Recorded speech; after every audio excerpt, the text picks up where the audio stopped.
दोस्तों नमस्कार। आपके अपने YouTube channel happy farmer with Amar पर आपका स्वागत है। दोस्तों आपने हमारी पिछली वीडियो मृदा कार्बन सीरीज को काफी पसंद किया, सराहा, अपना भरपूर प्यार दिया। इसके लिए हम आपका तहे दिल से आभार प्रकट करते हैं, धन्यवाद करते हैं। दोस्तों आपने हमारी पिछली वीडियो में जाना कि मृदा कार्बन क्या है, इसका हमारी भूमि के लिए, हमारी फसल के लिए क्या महत्व होता है और मृदा में मृदा कार्बन की मात्रा को किस प्रकार से बढ़ाया जा सकता है। इसे बढ़ाने के जो आपको पिछली वीडियो में तरीके बताए थे, वो तरीके काफी प्रभावशाली और पारंपरिक तरीके थे, लेकिन इन तरीकों को हमारे किसान भाइयों ने अपना करके देखा तो उन्होंने पाया कि मिट्टी के अंदर मृदा कार्बन की मात्रा को बढ़ाने के लिए ये तरीके प्रभावशाली तो हैं, लेकिन इसके द्वारा हमारी मिट्टी में कार्बन की मात्रा बहुत ही धीमी गति से बढ़ती है। अर्थात इन तरीकों के द्वारा हमारी मिट्टी के अंदर कार्बन धीमे धीमे बढ़ता है।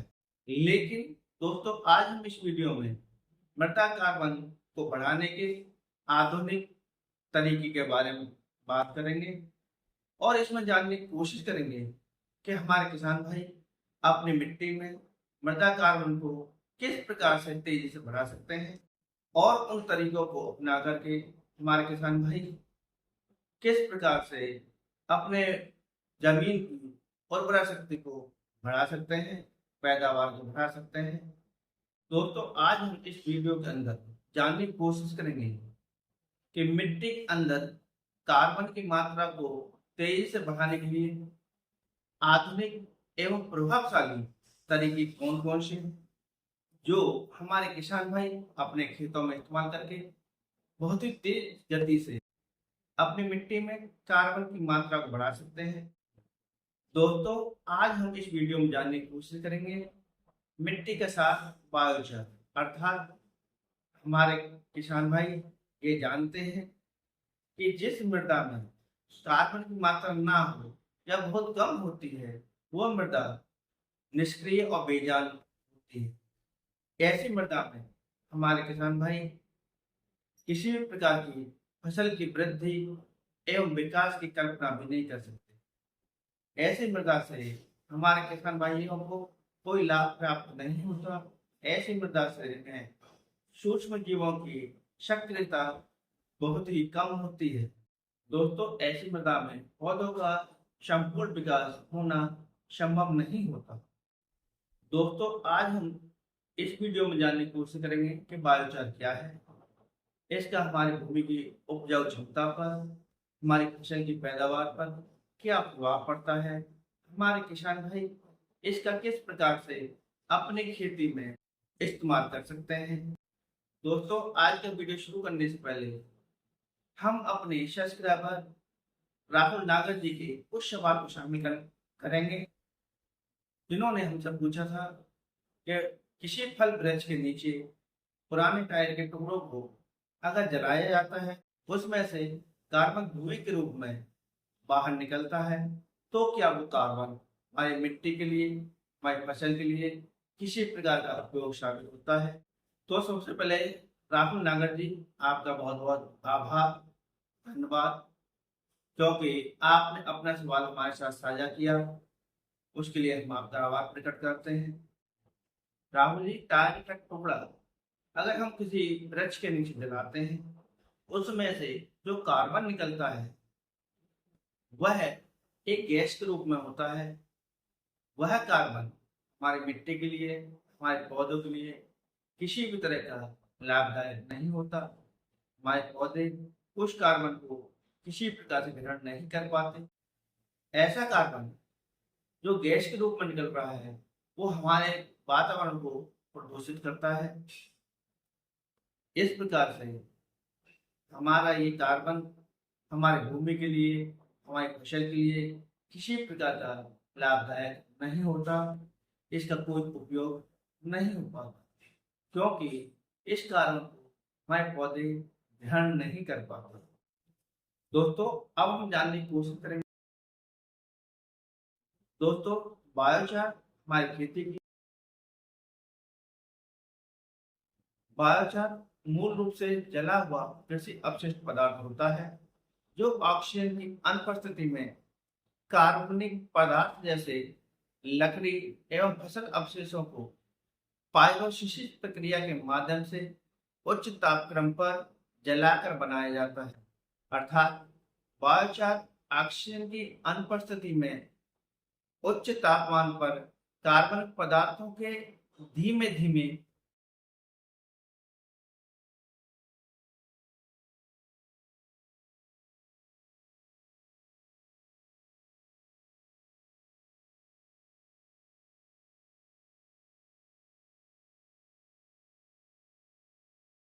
दोस्तों, मिट्टी सफल खेती का मूलभूत हिस्सा है और सफल पैदावार और मिट्टी की उर्वरता को बढ़ाने के लिए मिट्टी की गुणवत्ता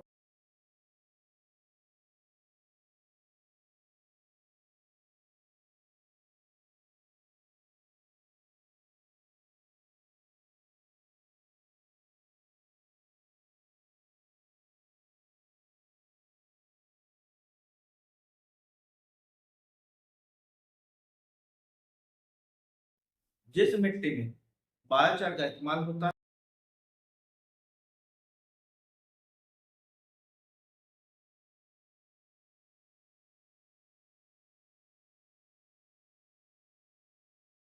दोस्तों, जिस मिट्टी के अंदर बायोचार का इस्तेमाल किया जाता है उस मिट्टी की उर्वरक शक्ति बढ़ जाती है, क्योंकि हमारे बायोचार के अंदर छिद्र होते हैं जिसके अंदर जल धारण क्षमता बढ़ जाती है।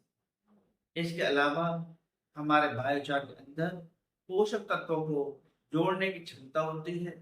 जिन खेतों में बायोचार का इस्तेमाल किया जाता है उन खेतों में पैदावार बढ़ जाती है, और जिन खेतों में हमारे किसान भाई बायोचार का इस्तेमाल करते हैं उस भूमि के अंदर सूक्ष्म जीवों की सक्रियता बढ़ जाती है, क्योंकि सूक्ष्म जीवों को रहने के लिए बायोचार से अधिक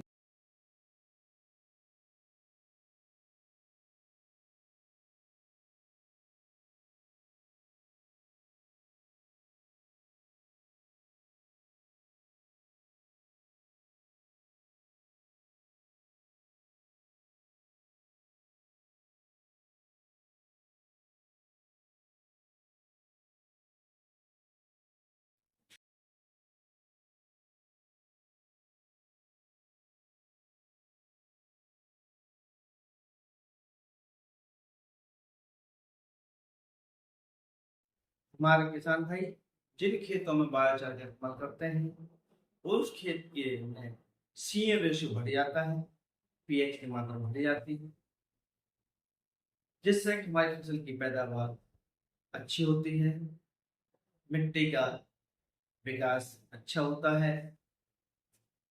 इसके अलावा जिन खेतों में हमारे किसान भाई बायोचार का इस्तेमाल करते हैं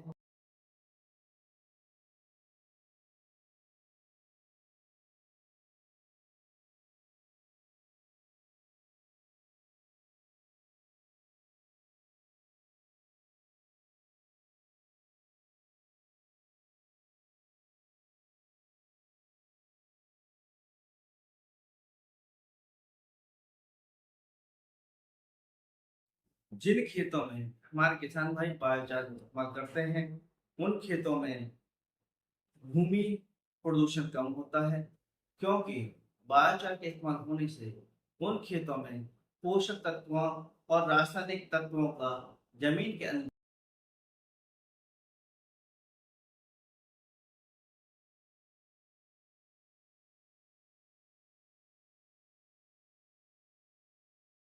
जिन खेतों में हमारे किसान भाई बायोचार का इस्तेमाल करते हैं उन खेतों में कार्बन पृथक्करण होता है। अर्थात ऐसी भूमि में जहाँ बायोचार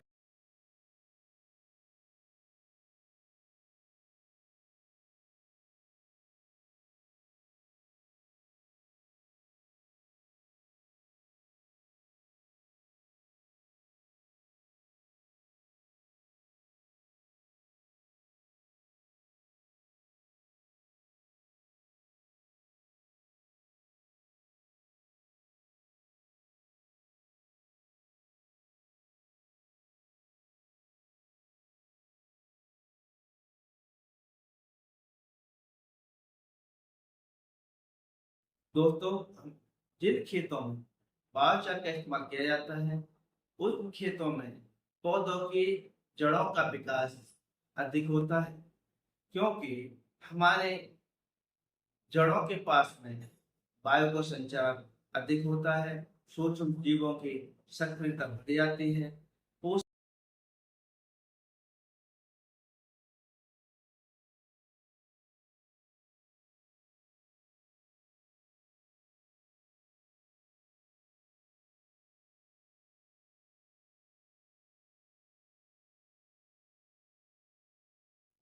दोस्तों, जिन खेतों में बायोचार का इस्तेमाल किया जाता है उन खेतों में पौधों की वृद्धि एवं विकास में बायोचार।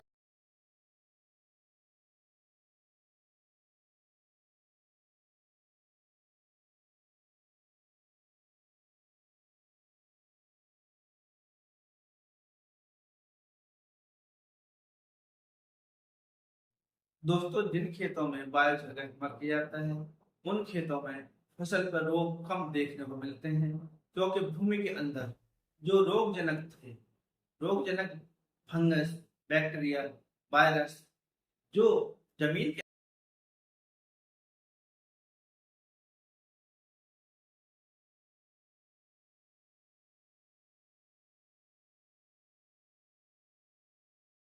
दोस्तों, बायोचार हमारी फसल की पैदावार में वृद्धि करता है, क्योंकि जो हमारे किसान भाई रासायनिक खादों द्वारा पोषक तत्वों का अपने खेतों में इस्तेमाल कर रहे हैं, वो अधिकांश पोषक तत्व जमीन में लीच कर जाते हैं। लेकिन बायोचार के इस्तेमाल से इन पर रासायनिक पोषक तत्वों की जमीन के अंदर लीच करने से रोकता है। इसके अलावा हमारे पोषक तत्वों को जोड़ के रखता है और हमारे पौधों के लिए पोषक।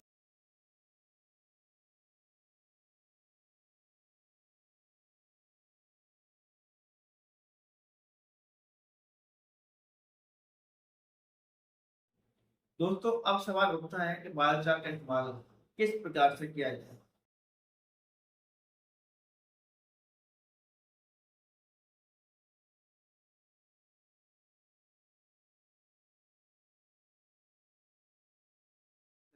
जिससे हमारी जमीन के अंदर बायोचार पहुंच करके जमीन के अंदर पोषक तत्वों को जोड़ने का काम कर सके।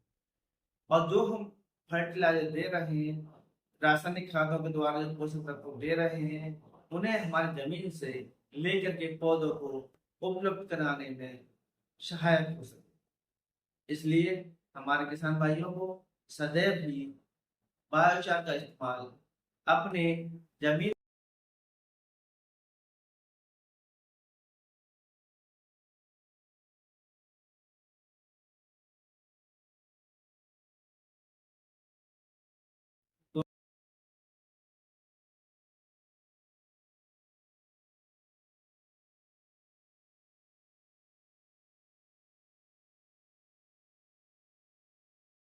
जो किसान भाई हमारे चैनल पर पहली बार आए हैं उन किसान भाइयों से निवेदन है कि हमारे चैनल को सब्सक्राइब अवश्य कर लें। तो बस आज के लिए बस इतना ही। अगले वीडियो में हम आपसे जल्दी मिलेंगे। आप अपनी राय अवश्य शेयर। आपका अगर कोई सवाल है हमारे साथ शेयर करेंगे, हम अपनी अगली वीडियो में उस सवाल को जरूर शामिल करेंगे। जब तक के लिए नमस्कार।